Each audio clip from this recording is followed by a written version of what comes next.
I'm going to make this T account one nice and quick just because we have the figures there. But just one thing I forgot to mention, just as I was ending the last video. A few of you might be wondering about this here.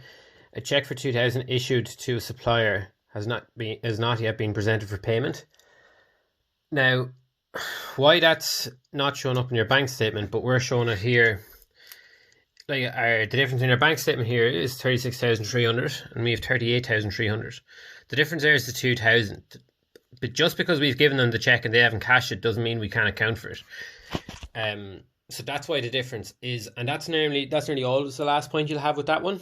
So you know, if the difference between your figure here and the figure for your overdraft is 2,000 or whatever the difference is here for the unpresented check, you know you've got that figure, you know you've got the figure right here. So anyway, if you want to do this in a T account format, all you'd be doing is be working along here. So bank, we know bank here, we've seen it above, is the 42,600.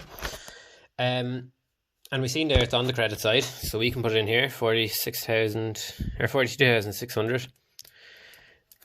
We've debtors.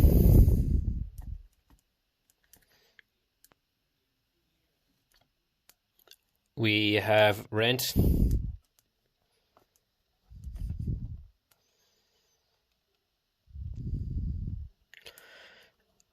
And we have a rent prepaid account.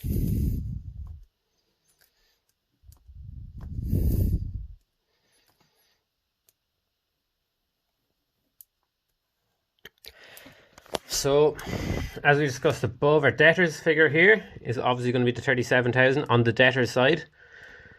Our rent, as we've seen here, the 8,500 is on our credit side,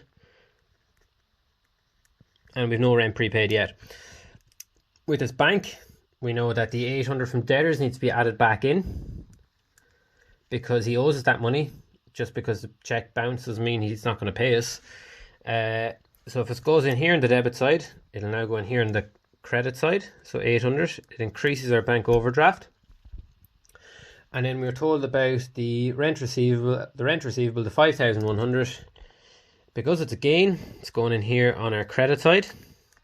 And because it goes on the credit side of our rent, it's going to go up here on the debit side of our bank, 5,100, reducing that, okay?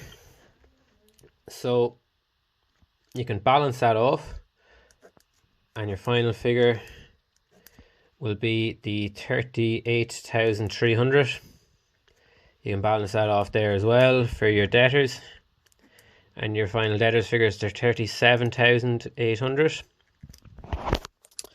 Now, with rent prepaid, it's not necessarily coming out in this debit side, I suppose. But what you'll do is you'll put in the rent prepaid. We worked out up above here is the 3,400. That's going to go in here on our credit side.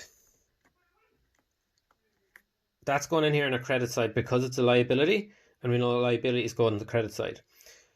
So because that rent prepaid is going in here, the 3,400, like this can be for your rent paid out, but in this scenario, it's rent prepaid, rent receivable prepaid, I suppose we can call it. Great looking receivable. And it's 3,400. So take that away. So we've our fine, because it's on the credit side here, it'll go on the debit side here. We can balance it off.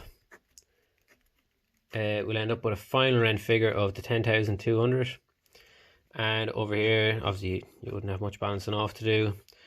Final figure, 3,400. And that's how you do the T account method.